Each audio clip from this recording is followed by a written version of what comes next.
नमस्कार दोस्तों, मेरा नाम है पंकज दुबे और आज हम बात करने वाले हैं दोस्तों बांग्लादेश के बारे में।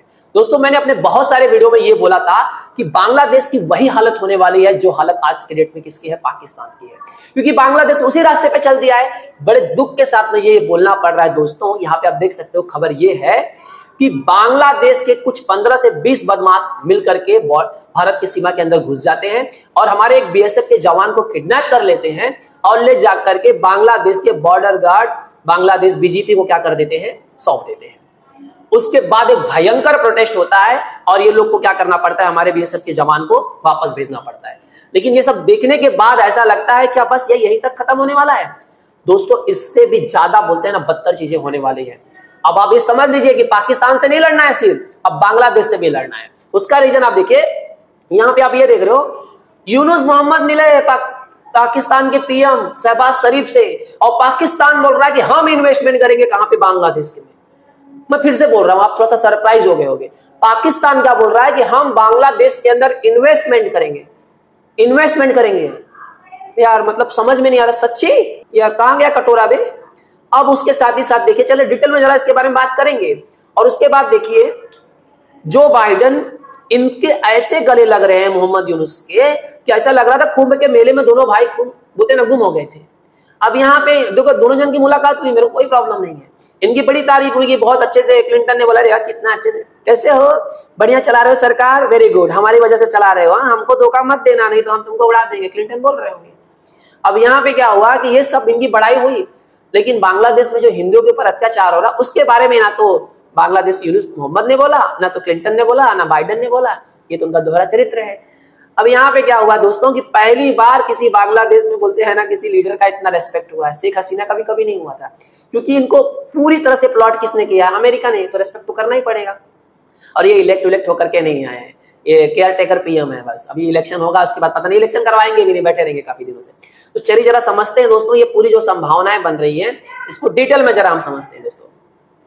अब ये सब वो दिन याद दिला रहा है दोस्तों, 16 अप्रैल 2001 में जो हुआ था वही दिन की हमको वापस से याद आ रही है। चलिए सब के बारे में डिटेल में बात करेंगे। अब यहाँ इतना कुछ बोलते हैं ना, बांग्लादेश हमारे साथ में कर रहा है और बांग्लादेश को हम क्रिकेट खिला रहे हैं। आइए क्रिकेट खेलिए सर, आइए ना क्रिकेट खेलिए। चलिए देखिए दोस्तों, यहाँ पे क्या हुआ था, पश्चिम बंगाल के दिनाजपुर में बिराल सीमा के पास नियमित गश्त के दौरान सीमा सुरक्षा बल बीएसएफ के एक जवान का अपहरण कर लिया गया। इस घटना में 15 से 20 बांग्लादेशी बदमाशों का ग्रुप शामिल था, जो भारतीय सीमा में घुसे और बीएसएफ के जवान को जबरन बांग्लादेश ले गए और उसे बॉर्डर गार्ड बांग्लादेश बीजेपी की हिरासत में दे दिया। उसके बाद यहाँ पे देखिए दोस्तों, यहाँ पे आप देख सकते हो वेस्ट बंगाल का बोलते हैं ना बॉर्डर लगता है किसके साथ में, बांग्लादेश के साथ में। उसके बाद इनका क्या हुआ, इनकी पूरी हेकड़ी निकल गई। एक्चुअल में हुआ क्या वो भी देख लीजिए। बीएसएफ नॉर्थ बंगाल के महानिरीक्षक ने तुरंत बीजीबी के क्षेत्रीय कमांडर से संपर्क किया और बोला हमारे जवान को जो लेके गए हो ना, छोड़ दो नहीं तो आ रहे हैं। ऐसी हैकड़ी निकल गई कि चुपचाप ये बोलते हैं ना हमारे जवान को वापस कर दिए। दोस्तों यहाँ पे आप देखने जाओगे ना तो बीएसएफ ने इसकी निंदा की है। निंदा करने की जरूरत नहीं है।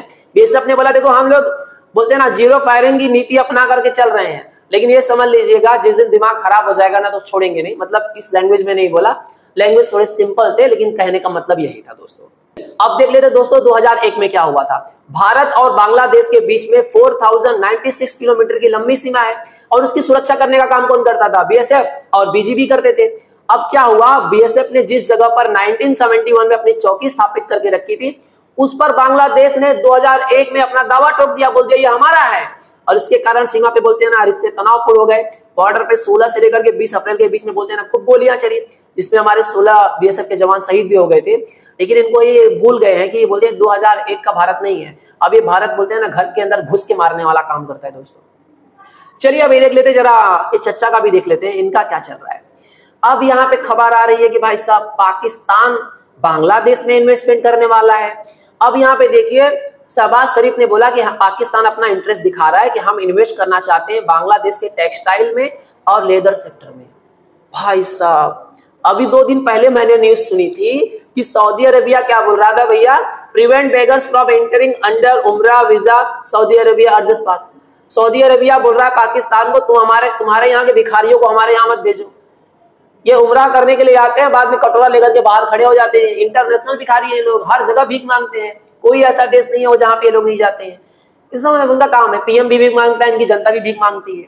अब यहाँ पे देखिए शहबाज शरीफ कौन से नशे में है भाई साहब? ये बलूचिस्तान में आर्मी, बलूचिस्तान वाले इनकी आर्मी को धो रहे हैं, अफगानिस्तान वाले इनकी आर्मी को धो रहे हैं, आटा का पैसा नहीं है इनके पास, IMF और वर्ल्ड बैंक से पैसा लेकर के इनकी जिंदगी कट रही है, और ये भाई साहब इन्वेस्टमेंट करना चाहते हैं बांग्लादेश में। क्या बोले भाई साहब, कुछ बोल नहीं सकते। अब इनकी मुलाकात कहाँ हुई दोस्तों? इनकी मुलाकात हुई यूनाइटेड नेशनल जनरल असेंबली में, दोनों की मुलाकात हुई, साइड में चेयर लगा करके बैठ गए, डिस्कशन कर ले, छुट्टी मुट्टी पार्टी टाइप का की है लोग, कुछ नहीं। यहाँ पे बात दोस्तों, ये मीटिंग कब हुई? 25 सितंबर 2024 को। अब इन्होंने बोला कि सार्क का रिवाइवल करने का है। यूनुस मोहम्मद बोलते हैं सार्क का रिवाइवल कर लीजिए। अब ये सार्क क्या है दोस्तों? यहाँ पे आप देख सकती है, south Asian association for regional cooperation, जिसके अंदर इंडिया भी है। इंडिया ने इस पे अपना अलग स्टैंड लिया। जब बोलते ना पाकिस्तान के अंदर टेररिज्म बढ़ने लगा था, तो इंडिया ने बोला भैया इसको चलो इसको बंद करो सब। तो तब से ये बोलते हैं ना इसका, इस पे कोई इंप्रूवमेंट नहीं है, एकदम शांत कहीं कोने में बैठा पड़ा रिसाइकल बिन में, इसके बारे में कोई बात नहीं करता। ये बोलते हैं इसको रिवाइवल करने की जरूरत है। तो शहबाज शरीफ ने बोला अरे वो सब छोड़िए, पहले हम क्या स्कीम बता रहे हो, स्कीम पे जरा ध्यान दीजिए। बोला देखो ब्रो, हम तुमको बताते हैं देश कैसे चलाना है। एक देश को चलाने के लिए सबसे ज्यादा जरूरी ये होता है कि कितना बढ़िया आप भीख मांग सकते हो। तो आप जितना बढ़िया भीख मांगोगे उतना सफल पूर्वक अपना देश चला पाओगे, पहले ये सीखो। तो आप बोलोगे सर ये आपने जो कटोरा लगाया है थोड़ा अच्छा लगा दिए होते। मैं इंटरनेट पे चेक किया ना, कटोरे अच्छे दिख रहे थे, लेकिन पाकिस्तान के औकात के हिसाब से मैंने बोला यार नया कटोरा नहीं लगा सकते, इतना एक कटोरा लगाना पड़ा मुझे। अब देखिए यहाँ पे तो शहबाज शरीफ ने बोला वो सब भूल जाओ, अब आपको हम सिखाएंगे कैसे कैसे देशों में घूम घूम करके भीख मांगते हैं। हम भी भीख मांगेंगे, जनता भी भीख मांगेगी, बहुत पैसा आएगा। चलिए बोलते हैं देखिए भीख मांगना है तो सबसे पहले अमेरिका के पास जाओ, खूब मांगो, चाइना से भी मांगो, लेकिन चाइना से थोड़ा सुरक्षित रहो, इंटरेस्ट बहुत मारता है, थोड़ा दुष्ट है, इनसे दबा के मांगो। IMF है, वर्ल्ड बैंक है, मांगो, खूब मांगो।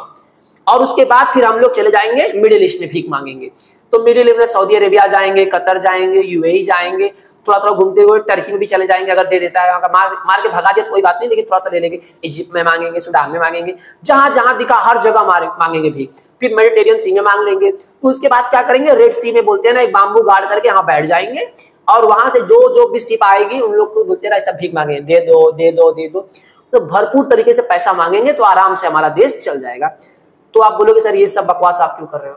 क्योंकि यही होने वाला है। अब ये बताओ पाकिस्तान इन्वेस्टमेंट करेगा बांग्लादेश के अंदर, कौन सा इन्वेस्टमेंट करोगे भाई तुम? हाँ मैं अब भी याद समझा मेरे को, ये आतंकवादियों का इन्वेस्टमेंट कर सकते हैं बांग्लादेश के अंदर, उसके अलावा कोई इन्वेस्टमेंट नहीं कर सकते। तो दोस्तों आप समझ सकते हो कि अब बांग्लादेश और पाकिस्तान दोनों ना भारत के लिए सिर दर्द बन करके बैठ जाएंगे। ईस्ट और वेस्ट, पाकिस्तान अब बांग्लादेश नहीं, उसे पाकिस्तान ही समझो दोस्तों।